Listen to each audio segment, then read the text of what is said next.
Hello? Hello? Podcast Network Asia. Welcome to She Talks Peace, a podcast that highlights the role of women peacebuilders around the world in bringing lasting peace and security to their communities. Eavesdrop into their conversations and get to know their stories. From the Philippines to Malaysia, from Indonesia to Palestine, from Myanmar to the United States. Their dreams and their hopes for a world without violence and a world where every woman and girl can be whoever she wants to be. Hosted by Amina Rasul Bernardo, President of the Philippine Center for Islam and Democracy, and Dina Zaman, a Malaysian journalist and co-founder of Iman Research. This is She Talks Peace. Salam, dear listeners. This is Amina Rasul of the Philippine Center for Islam and Democracy, welcoming you to She Talks Peace, and my lovely co-host. Hi, everyone. Welcome to our podcast, She Talks Peace. This is Dina Zaman of Iman Research, greeting you from Kuala Lumpur, Malaysia. Hi, Dina. How are you doing? I'm really quite excited today. This will be our inaugural release of our podcast, She Talks Peace. Imagine that we'll finally be able to reach our communities who all dream of a peaceful world like you and me. And we're not just men, but women and girls all have roles to play in society. Whether it's social, economic, or political. Speaking of political, what's going on in Malaysia? What's this about parliament closing because of COVID, and there's protest, and former Prime Minister Mahathir and Anwar together criticizing? What's going on, Dina? Well, as I told you many times before, Amina, a lot of things that happen in Malaysia should belong on television, yeah? Yeah. So the parliament was open on 26th of July, and from that day onwards, we had so many things with the speaker of the parliament shutting down parliament because, it was late, to a lot of the MPs berating the women MPs, being sexist remarks and shutting them down. And finally, when, they all said, oh, there's a COVID outbreak, and they got everyone for a swab test. And here we are, Malaysians, trying to figure this out, because at one moment they said, oh, there's only 2 people who've been tested as COVID positive, but they're asymptomatic. And suddenly we had this press release saying that Parliament will be closed for the next 2 weeks. Then the next day, in the next 2 days, young Malaysians took to the street and they were highly disciplined, right? And it was called Lawan. Basically, they wanted this current government to step down. Because we have an increasing number of suicide rates per day, Amina. People are not getting food, the basics. And this is no longer about the poor versus the rich. Everyone is affected. Yeah. So while it was extremely disciplined and it was done over in 2 hours, on Monday, opposition MPs then took to the streets to walk to the parliament to protest against, this so-called 2 weeks medical leave because, leave, huh? And Anwar led it. Anwar said, that's it, we've had it. So then all the police came and told everyone, you have to turn back. There is no parliament. So now, right before the podcast, I'm seeing some of the MPs who are, who participated in that protest on Monday being called to the police. So yes, this is just less than 1 week, Amina. Yep. I don't know what's going to happen tomorrow. Well, it's exciting in KL. Oh yeah, too exciting. So what's happening in the Philippines? Is it, is it as exciting as my country? Not yet. Not yet. Not yet, Dina. Right. Apart from our preoccupation with combating COVID, because we're again heightened the restrictions, more lockdown. There will be curfews again, starting I think Friday. Yeah. But apart from that, it looks like our government economic leaders are trying to drum up support for the celebration of ASEAN Day. They're trying to. This is really quite fun. They're trying to drum up participation in the second ASEAN online sale day. So you and I can go shopping online, and so can our guests. All right. And this will be held from August 8 to 10. Right. And as you very well know, August 8 is the 54th anniversary of the founding of ASEAN. And the ASEAN online sale day, I hope they have a lot of Malaysian goodies. It's part of the ASEAN founding anniversary celebration to boost online consumer trade. And this is not just for the Philippines, but it's for the region. And hopefully enhance stronger collaboration between stakeholders, including government agencies, businesses, and consumers. And according to our Department of Trade and Industry, it will advance and explore new policy initiatives and innovative technologies like online shopping. And you and me were shoppers to promote cross-border e-commerce activities in ASEAN. And it hopes to instill trust and confidence in online ASEAN business, including micro, small, and medium scale enterprises. We have a really young and good trade and industry secretary. So Ramon Lopez said, as our economy recovers from the disruptions of COVID-19, I hope MSMEs can harness the opportunities of the fast-growing e-commerce sector in the country to boost growth. And of course, you know how active ASEAN women are, not just in shopping, but in trade and business, particularly you guys in Malaysia, right? Yes. I was just talking about this with a friend or two about how Malaysian women have a history in trade. If you look at Kelantanese women, Terengganu women, right? Women on the east coast of Peninsula Malaysia, they've always been, the one holding the purse strings, the ones who are bargaining with, at that time, the colonial powers, the ones who set the pace when it came to money at home. And I think with Malaysia, right, it's funny how we don't seem to look back at our history to see that we do have this history and we are still doing it. We are still very much at the forefront of business. I'm very glad to say that, despite what's happening in Malaysia, there are so many women in C-suites in Malaysia, leading the way, charging. The governor of the Central Bank of Malaysia is a woman. Oh, right. She's very forthright. And I think overall, whether it's in KL, Manila, Jakarta, Bangkok, and other cities, women in ASEAN are really empowered in business, trade, and industry. And they have been doing so over the past few decades. Don't you agree, Amina?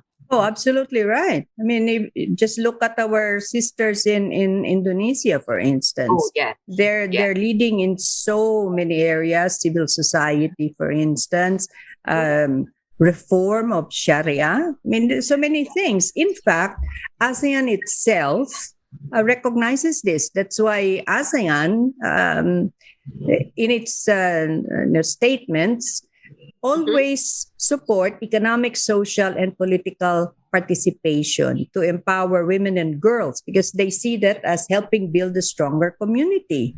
And I'm really happy we are in a region where the leaders of ASEAN have made statements that the promotion of gender equality and the empowerment of women and girls are consistent priorities. Of course, some member states may not be as consistent, but ASEAN itself consistently pushes this. And you have got high-level political commitment afforded by our leaders in advancing the rights and welfare of women and girls through ASEAN's regional cooperation and in the priorities and programs, hopefully, of member states. That's why we are so lucky today, Dina, that in celebration of ASEAN Day, continuing to look at the empowerment of women and girls in peace, security, and in politics, that we have two guests who embody what we want to see as empowered ASEAN women. Don't you just feel empowered by their accomplishments, Dina? Oh, definitely, Amina. Just looking through the bio, I was thinking, wow. One, a lot of women always think that the careers stop once in the 30s, or, and it's Yeah. good to have mentors like this to say, look, you can have this career for the rest of your life. And I feel so lucky that they accepted our invitation. So please allow me to introduce Madam Ambassador Artauli Taubing, who is the Indonesian representative to the Governing Council of ASEAN IPR. Now, previous to this position, she was the Indonesian representative to the advisory board of the ASEAN IPR from 2014 to 2017. She also served as the Indonesian ambassador to Vietnam from January 2004 until February 2008. She was awarded the Medal for Friendship from the Vietnam Union Friendship Organization, Hanoi, Vietnam, in February 2007. Now, after the returning from Vietnam, she served as the head of the Policy Planning Agency of the Ministry of Foreign Affairs of the Republic of Indonesia.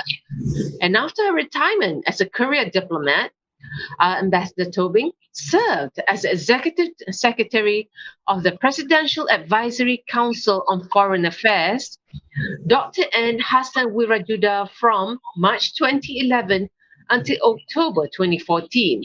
Since then, she's been a lecturer for the graduate program on ASEAN diplomacy at the Paramadina University and Pelita Harapan University.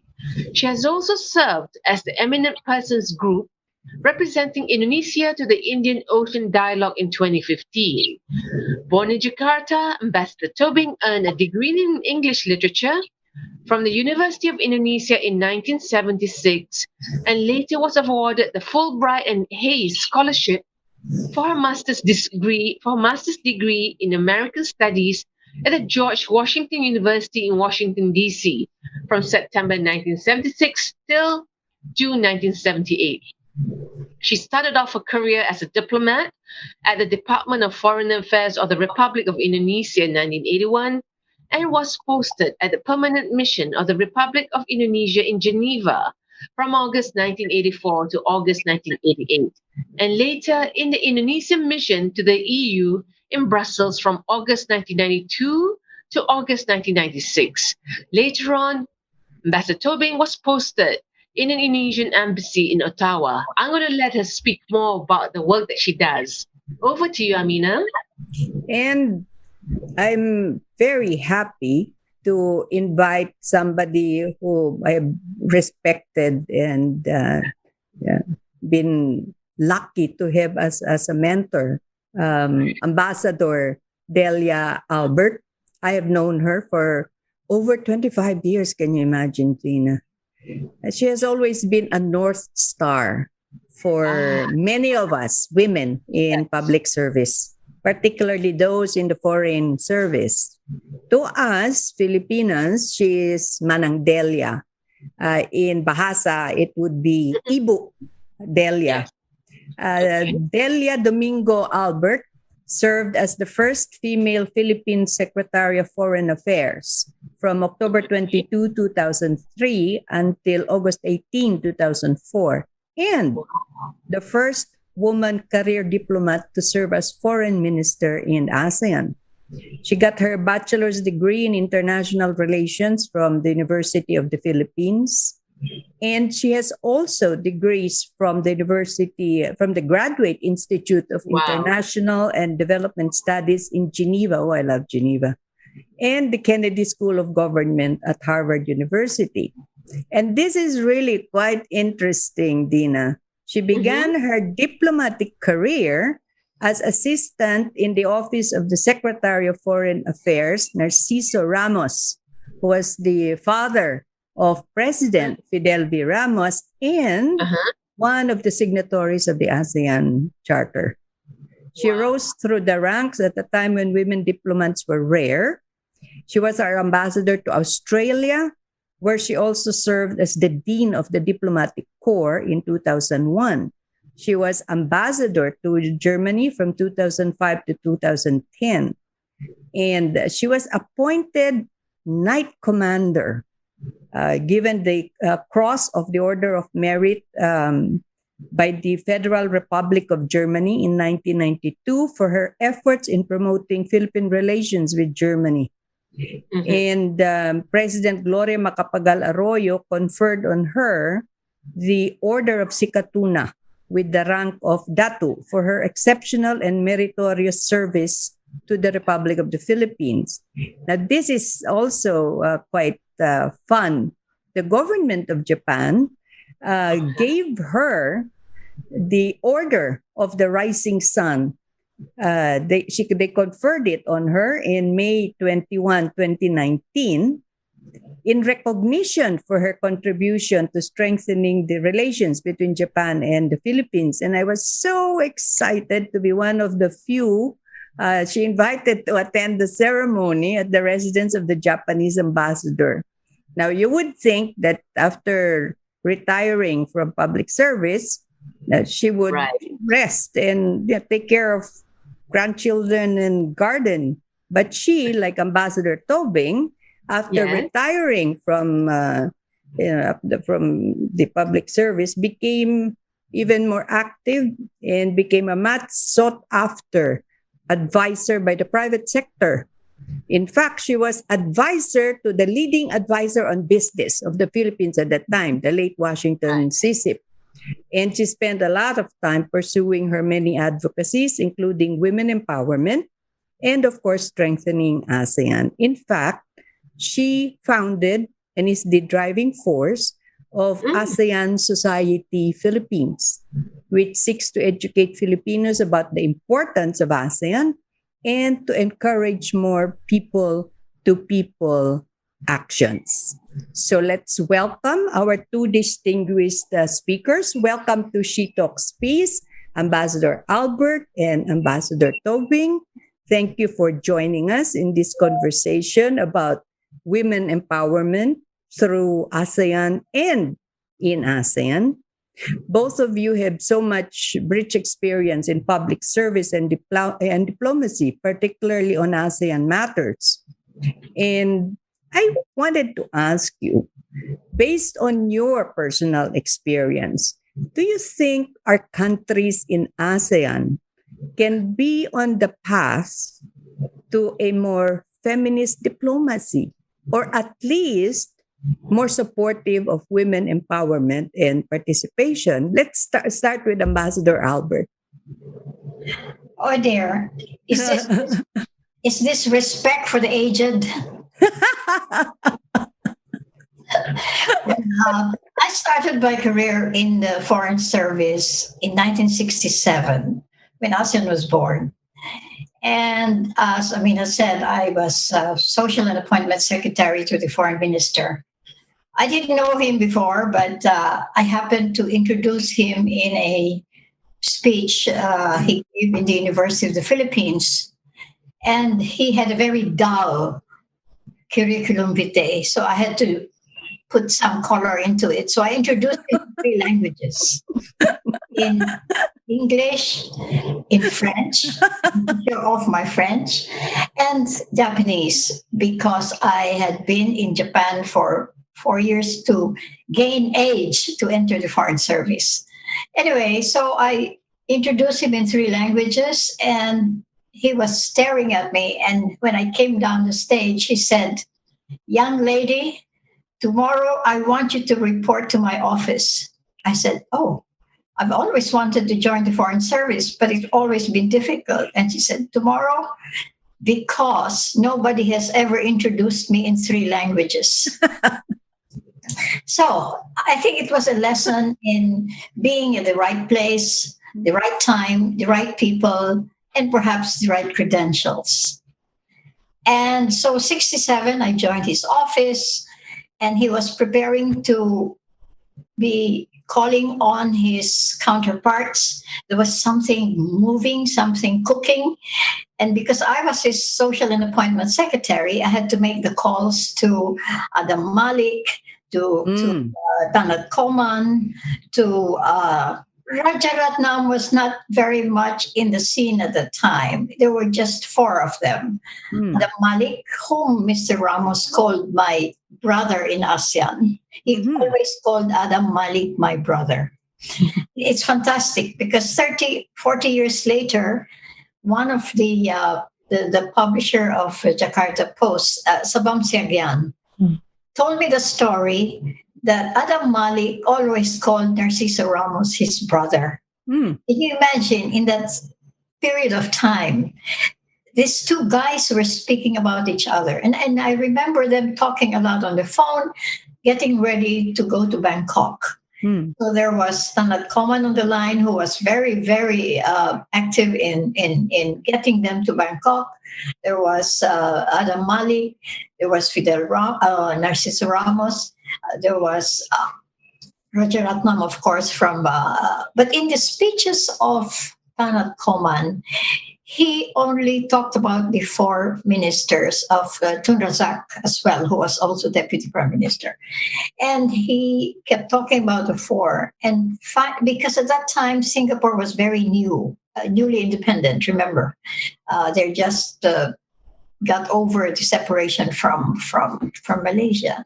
So, but I think for me personally, and I've said this very, very openly, the real guy who really pushed ASEAN to go on, and after the failure of ASA, of Mafilindo, and Sito was floundering at the time, was Tanat Koman.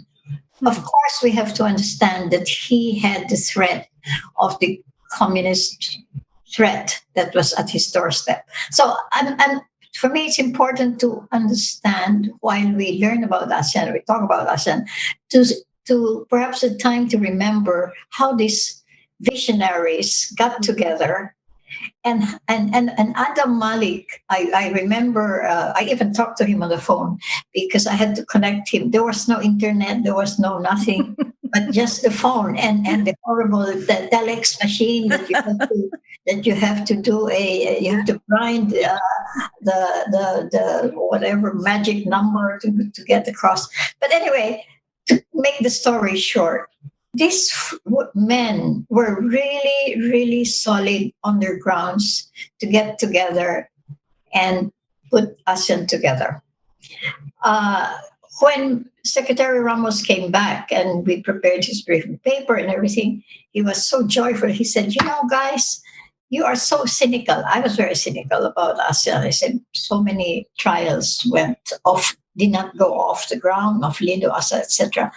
But Ramos said one thing which kept me going on ASEAN. He said, this organization will survive because it is ours. Ours meant it was coming from them. It was not like other of the organizations then that was coming from somewhere. You had CITO, you had the Asian Pacific Council, etc., etc.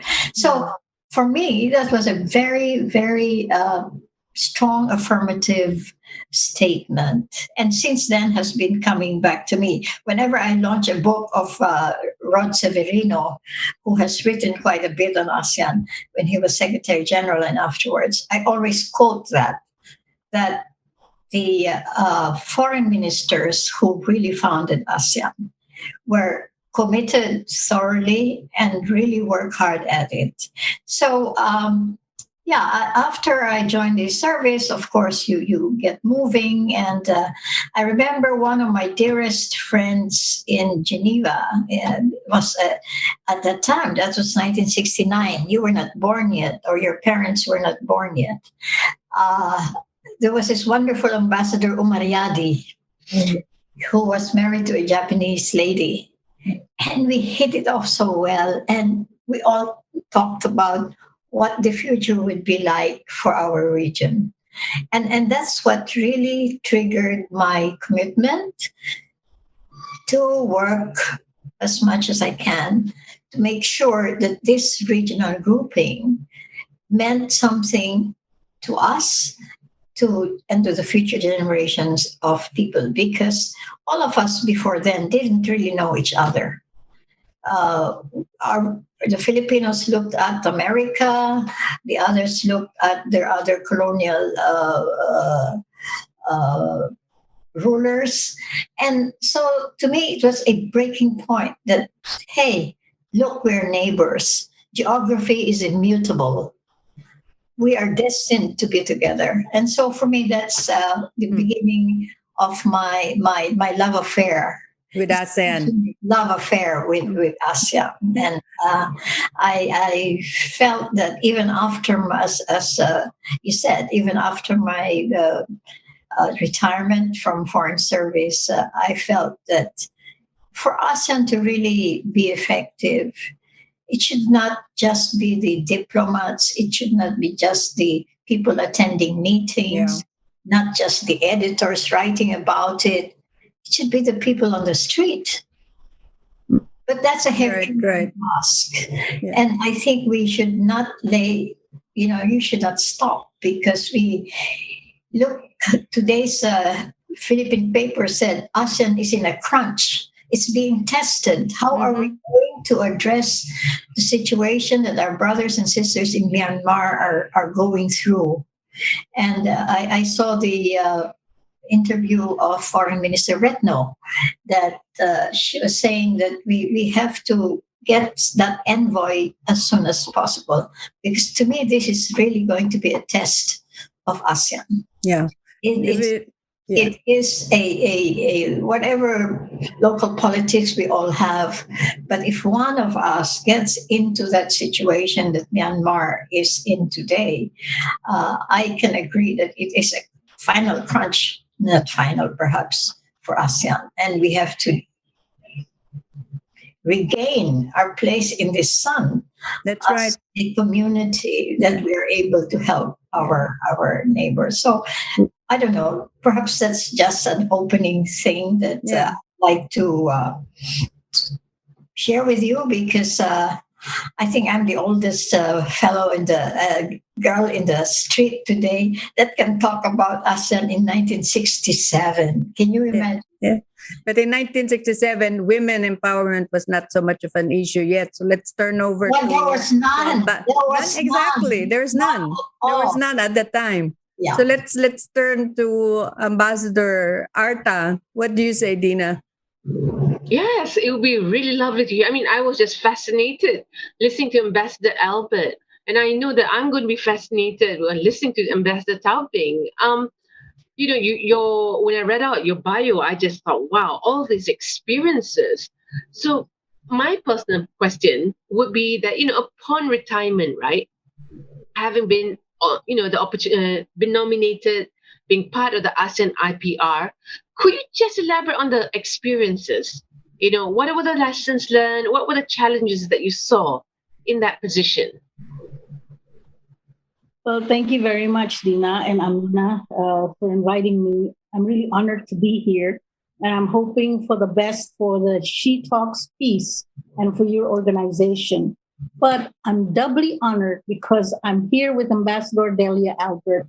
I don't know whether you remember me, Ambassador, but I think you were one time an ASEAN DG. Yeah. An all-male ASEAN Right. DG. But I remember how you were able to express your firmness, but with elegance. And I'll never forget that. And I remember taking you shopping. I think it was in Bandung. So anyway. Oh, I love Bandung. You should come back. But I was really touched by how you told us about the history of ASEAN. And I think you have proven your point that our founding fathers had a sense of brotherhood and cordiality. And, I'm really hoping that that will persist in ASEAN. Even now we're approaching 54 years and we've had our ups and downs. Right. But, I have a passion for ASEAN, no matter what people say, whether it's slow, etc., etc. But I have a passion for ASEAN because I feel that ASEAN will grow. It's a progress. It's a work in progress, very much work in progress. But as you said, it belongs to us. And I think it's up to us as to how to make it grow and how to make it stronger. Okay. Thank you, Dina, for your question.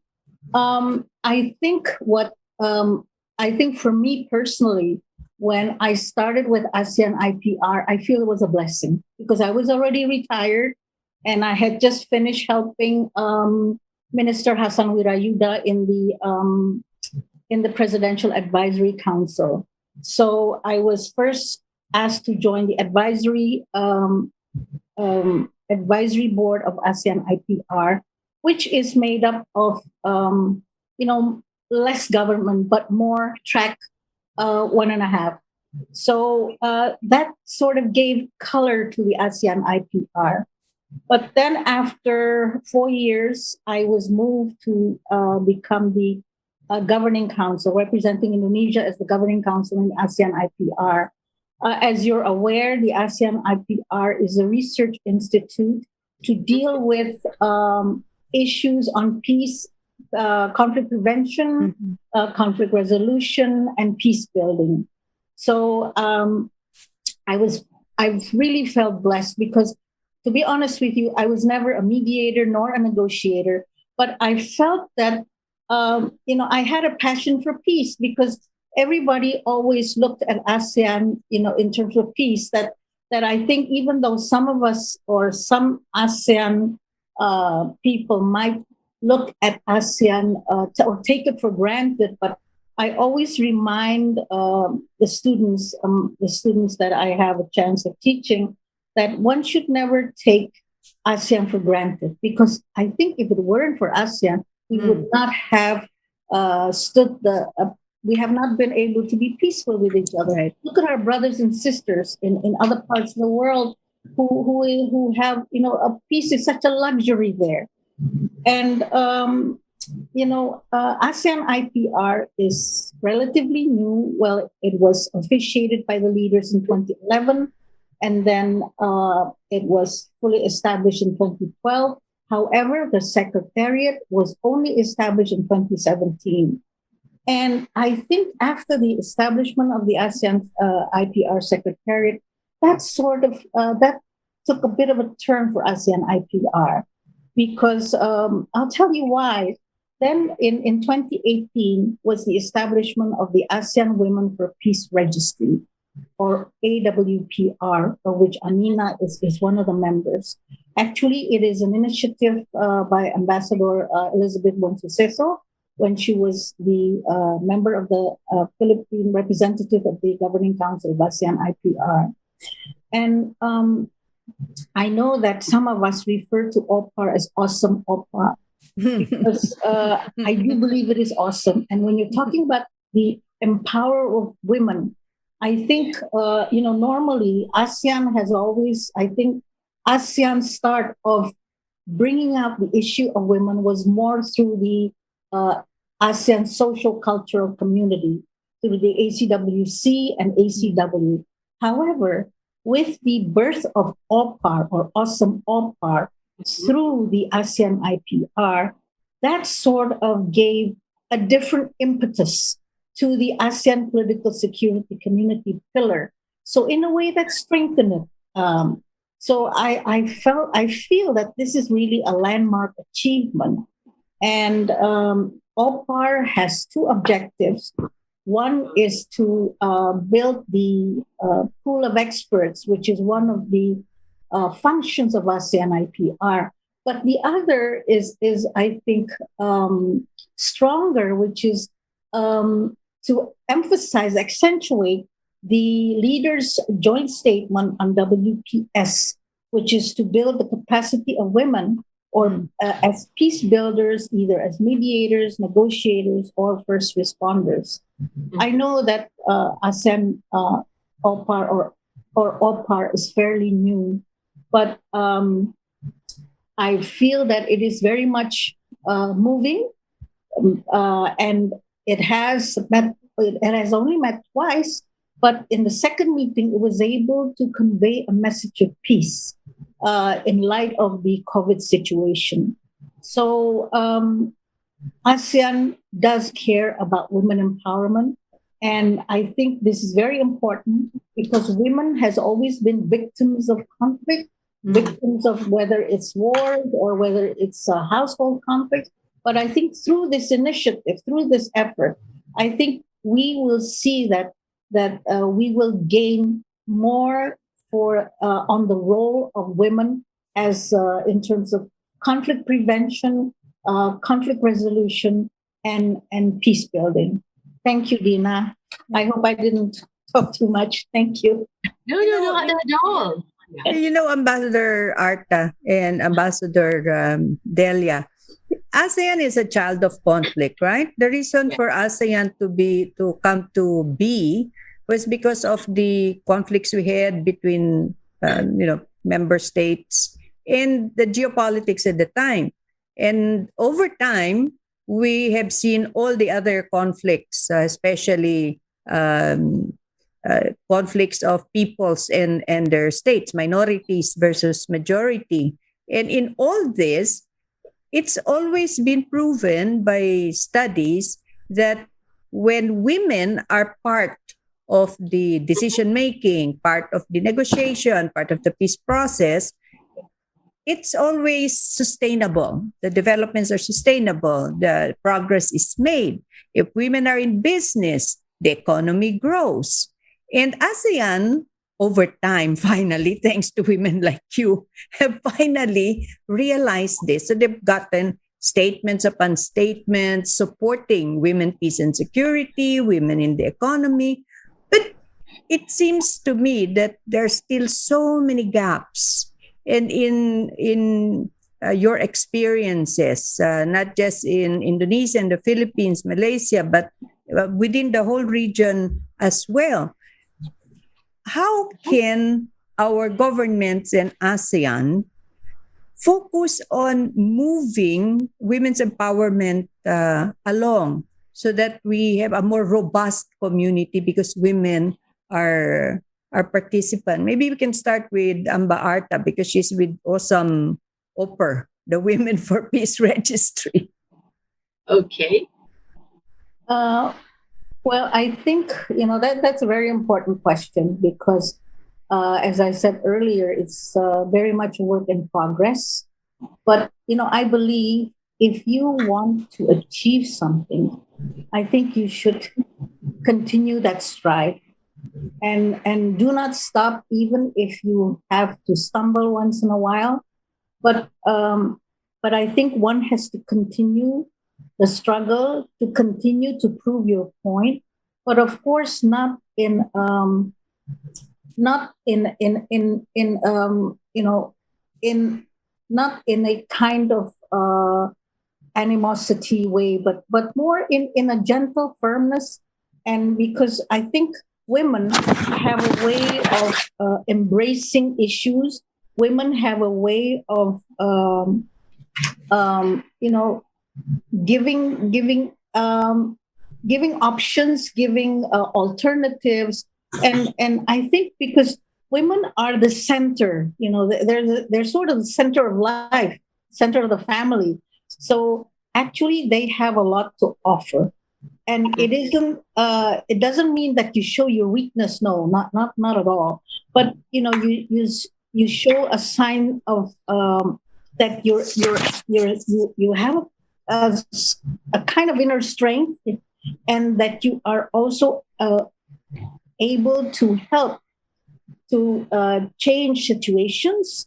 And it's often been said that women have the natural ability to build relationships and fraternity. So I think women do have a chance, but sometimes I also believe that when women move forward, it doesn't mean that they don't need the men. But I think women and men should work together to make the world a better place, to try to achieve, common goals and to attain peace. So that's pretty much what I'd like to say on your question. Thank you. How about Ambassador Delia? You've always talked to me about feminist diplomacy. So do you think ASEAN in the future would take the path of a more feminist advocacy? What do you think about that, Manang Delia? Frankly, it will take a long time. You know why? Why? It took 8 years after 67 for ASEAN to even talk about a subcommittee for women. Right. Why? It was not because of ASEAN. It's because it was the UN decade for women, 75 to 85. And everybody was supposed to do something. And that made ASEAN do what do we do? So someone said, well, let's have a subcommittee under the ASEAN Standing Committee. Okay. That was 8 years after 67. It took another, and so it took another period for ASEAN to really get moving with putting in the gender agenda into the discourse. I don't know how many, well, for us anyway, in the Philippines, most of our ASEAN DGs were women. And I tell you, as Arta would say, we were a sole voice sometimes. You know? I would go to ASEAN ministerial meeting, and I tried to make use of the situation that I was the only woman. But you know, we have to do it not because you're a woman, but because you're part of the whole club. Right. Anyway, just for Dina, I just remembered that my first diplomatic assignment was to arrange for a meeting between Tun Abdul Razak and Cesar Ramos to discuss our Sabah question. Oh, and that was right after their meeting in Bangkok. They hit it off very well, just like with Pa Adam Malik. And Secretary Ramos said to me, you come from the north. Can you organize something? I enjoyed playing golf with Tun Razak in Cameron Highlands or something. Can you think of a place? I said, my hometown, Baguio. I'll take you there. My first diplomatic assignment was to take Tun Abdul Razak, his wife, and 5 of his officers to Baguio, my hometown. They sat down wonderfully, golf diplomacy. It worked. You know, it really worked. Trust a woman. That's why I had to learn to play golf. Anyway, I thought I'd mention that to you, Dina, because I always remember that wonderful meeting between Tun Abdul Razak and I have a beautiful picture. And I look like a 12-year-old kid, you know, holding not holding the clubs, but running after Madame Tun Razak, Ramos. As a junior diplomat, you do everything. You know, you run, you everything. But talking about women in diplomacy, I have a wonderful quotation for all of you ladies. And this is taken from a 20-year study on the female brain. And I will reflect what Arta said. Now listen, the female brain has tremendous unique aptitudes, outstanding verbal agility, the ability to connect deeply in friendships, and nearly psychic capacity to read faces and tone of voice for emotions and state of mind, and finally, the ability to diffuse conflict. Right. I think, I said that in an EU meeting, and everybody said, let me take that down. Because in a very short paragraph, you have a description of the female brain. It was done by a medical doctor. I tell you, you must read that book, and it will confirm who you are and what you think you should be. Because it is a medical study for 20 years. And the lady is Professor, I'll give the name later on, Lou Anzet Brizendine. And I thought when I read it, it took me one sitting to finish it, because then I started to identify myself. What is it in women that we have? But then I remember one speech of the former head of the IMF, Christine Lagarde, Yes. who we had breakfast in Hainan during one of these Boao meetings, and we were talking. And I said, "Yeah, I was foreign minister, etc., etc." He says, "Delia, you know what?" He said, "UN has never appointed a woman to be chief negotiator in any of these conflicts around the world, and they talk a lot about women." Huh. Huh. So look at the record. There is no one. But then I told her, Madame Lagarde, we have a historical person in the Philippines. The only woman who really succeeded in the peace negotiations in Mindanao Mhm. was a woman. Yes. 40% of her staff in the negotiating table were women. Right. And behind her, 60% of the legal luminaries or whatever were women. Right. I said, why is it that the UN does not tap all these women who have this experience? And she was awed. And you know, every speech of Madame Lagarde has something about women. And she said to me, from now on, I will put that in my speeches. Because when she said that, why is it that the UN never, ever appointed? So I said, perhaps this is a time for a woman negotiator to go to Myanmar. Right. And perhaps through this, but somebody told me, a Singaporean friend of mine said, yeah, but you're dealing with the military, etc., etc. Well, military would have mothers, they would have sisters, they would have wives. So why not take it? Why not take this opportunity that in ASEAN, the Right. women can be peace negotiators? Right. Among ourselves, among sisters and brothers. So I thought perhaps that was one idea I could bring to the table. And then when I said earlier that it will take time for women to really, I mean, if you look at a ministerial meeting of ASEAN, one woman each time, never two women at the same time. Mm. Out of 10. That's a bad record. Mhm. And Bad record. And secondly, it takes a UN initiative for ASEAN to get off its butt and do a committee of women because of the UN Decade for Women.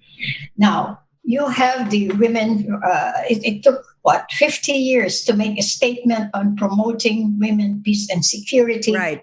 Following a UN resolution 1345, Right. another UN initiative. So it looks like we are reacting more than Mhm. coming from the ground. So to me, the challenge is in us Mhm.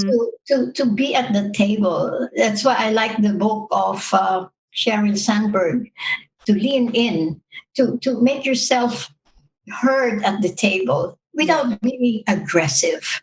You can be assertive, Mhm. aggressive. I think some women lose their impact when they get too aggressive. Yeah. The thing is, there's a difference between assertive and aggressive. And I think the challenge for us in ASEAN today is for the women to make the tipping point where we are really part and a real actor in the peace negotiations, in trade negotiations. I remember the time I went to Iran to negotiate for our oil supply because of the Iraq war. And someone said, don't go, you're a woman. They won't listen to you. I said, well, I'm the Foreign Undersecretary for Economic Affairs. That's my job. I'm not a woman. I'm there as Undersecretary for Economic Affairs. Right. So I called in the tariff commissioner, the trade, et cetera, and the energy person, and I went to Geneva and I had a meeting there, and from there I flew to Iran, and I had to put my beautiful I bought a beautiful scarf, one of the scarves from Like Indonesia. this. Yeah. And then I landed in the plane and went straight to the negotiating table. Guess what? There were 40 bearded men. Can you imagine entering a room with 40 bearded men? And of course, I learned how to do it the Asian way. You are not going to touch their hands, etc. And then one by one, the colleagues from the Philippines came. Lo and behold, we were 7 women. 7 women facing 40 bearded men. Was quite a picture. But I said, hold your guns tight, be nice, be pleasant, but we have to get that oil supply. Yes, ma'am. We got the oil supply. But anyway, the lesson is it's in us to be more visible, to be more assertive, I think, and to be more participatory. Because if you look around in ASEAN today, there's so many statements. And I think that we should look at every statement and there's a word in Tagalog, himayin. Go through that. What does it really mean? What do the leaders mean when they said this? And I think this should be shared with our women groups. We have our nice ASEAN society. Guess what? Who are really interested? The women. Right. Mhm. But I think we have to do a lot more than what we're doing. I think, and I have to admit, we have to work twice as hard to get there. But first of all, you have to have your hair done and have your makeup. Oh no, my hair is At the same time, you must have your gun with you and make sure you're ready to use it when it is necessary. But I have faith that with the growing interest of women, AWEN, I am so impressed with the women in AWEN. I join all their meetings. I sit at the back, but they always draw me out there. They're wonderful. We should strengthen AWEN. We should strengthen all these subcommittees from our side. We need women in media to be more assertive without being aggressive again. Right. Because that's where we lose our balance. And I think the coast is clear. I think the structure is there. The road getting there. It's up to us to get on that road and get together. And I wish we could have more women interactions. Yeah. I remember the APEC meeting. Oh, by the way, I have to boast ourselves. The gender agenda in APEC was not taken seriously. You know what we did when I was Secretary General of APEC in Manila, Subic. I said, they're not serious. I'm going to ask Hillary Clinton as First Lady to speak. And I tell you, everybody will come. True enough. She came, and she came. 4,000 women. And as a result, APEC said, all right, now we will have a women leaders network. And that's how the WLN came about. We produced 4,000 women there. I was there. And you remember? And when I met Hillary again in St. Petersburg for another APEC, I reminded her, do you remember how we put in the gender agenda in APEC? Yes, she said, 4,000 women in Manila. I said, yes, because it was not there. That was 1996. That was the fourth APEC. And now there's a woman, whatever, in APEC. But it started off as a women leaders network. Again, the message is we just have to keep our presence felt, I think, in one way or the other. Yeah. And when I chaired the Security Council, for example, and we had a difficult time to convince Security Council to accept our agenda. Or my agenda was the role of civil society in post-conflict peace building. But first, the guy said, oh, Delia, that belongs to ECOSOC. I said, no. About after you guys make all the wars, who is left to pick up the pieces? Right. It's the people who will have to mend their lives and put things together again. So we insisted, and Kofi Annan was so happy. He said, I like this. And that's where I highlighted the role of the women in the Women Peace Table in Mindanao, which ultimately led to the success of Professor Ferrer, who was really the chief negotiator for the situation in Mindanao. The first time ever, and I looked at the internet and it said she made a history by being a woman who led a successful peace negotiation. And I think that Arta, you have a long arm to use for the peace negotiations. You're still active. I'm in the private sector, although I'm having fun with my former ASEAN colleagues. I just talked to Ong Keng Yong last night because he promoted public diplomacy, which was fantastic. And they wrote a book about it. And in exchange for his book, I will give him my Women in Diplomacy. So I have a request to Arta. Oh, sure. How many women have you had as ambassadors in Indonesia? I would say maybe less than 50 or around 50. It should be more. But if during my time, there were like a dozen. Yeah. Right? So that was 2004. Okay. Yeah. Now I would say there's about five or six. Five. Wonderful. Yeah. You know, when I chaired the Security Council, Kofi Annan I said, oh, Mr. Secretary General, I'm so nervous. He said, are you really? I said, no, but I think all these men who look like penguins to me, because they are dark and white. They intimidate me, but never mind. I said, I have an agenda. You know, he turned to me, he said, Delia, you remind me of the remarkable women ambassadors that you have in Beijing, in London, in Geneva, in New York, in Sweden.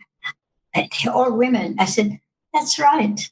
And he said, they're remarkable. So I said, okay. So I went back home. I said, hey, how many women ambassadors have we had? Who was the first woman ambassador? Nobody was moving on it. So I said, I'm going to do the research. I found out from 1958 to 2018, when I finished it, we had 90 women ambassadors, 90. Now there's been more added. I think there's 12 added since 2018. So it could be 100 now. But of that 90, 76 were career people like me who started from the bottom, who made it to the top. And then there were 14 women political ambassadors. Mm-hmm. So I said, let me write about it. So that's how the book came about. Mm-hmm. And thanks to Kofi Annan, because he reminded me about having met. And so I sent word to Jakarta and I said, can you please tell me how many Indonesian women have become ambassadors? Arta, that's your homework. Okay, I'll find out. and Arta will write the book. Yeah. And then, you have a career woman foreign minister. And then I asked a friend from Myanmar and she said, oh yeah, we have had 5 or 6. I said, okay, how about Vietnam? Let me get back to you. And he said, I think, but I'm not sure. We had 40. Data is power. Data is power. You can convince people with data. And this is what all these UN studies talk about. We need data. We have to analyze the data. Come on. There is so much already made. We have to work on what is already been written and put it together and take it to the road. And I think that with the women, the study on women, peace and security could be a good catalyst for more active performance of the women in each of the ASEAN member countries. So you have ASEAN Women in Entrepreneur Network. I tell you, especially the Vietnamese women, they're wonderful. I love them. I enjoy them. They are always on the road selling. I meet them all over the world. And the way I met the former vice president of Vietnam, a woman, she was on a trade mission, and I saw her in the bathroom in Frankfurt. And since then, we become good friends. So I think if we all, Arta, all of us in ASEAN, put together all this wonderful ASEAN Women Network, we can have a network of women diplomats. That's a great idea.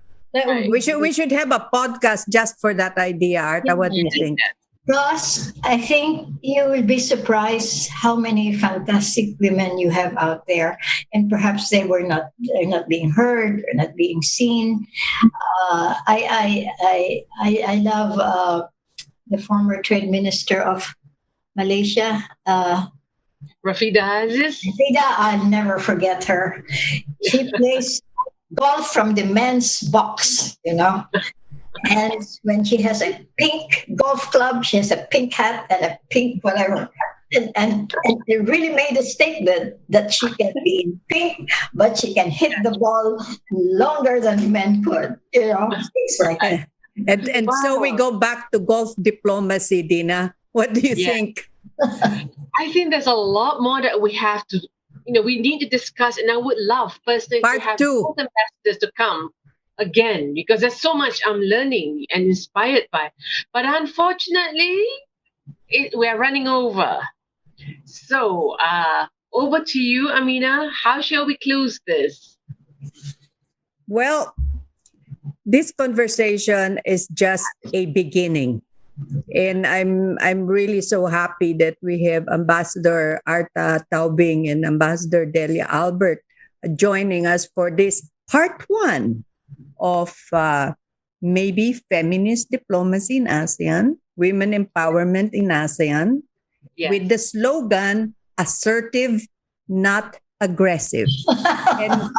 and with that, we thank Ambassador Arta, who's in Jakarta, and Ambassador Delia, who's in Singapore on private time. Thank you so much for being with us today. This has been unforgettable, taking us back to the history of ASEAN with 0 women at the table to today, where you have had more than 90 diplomats who are women from the Philippines, 50 from Indonesia.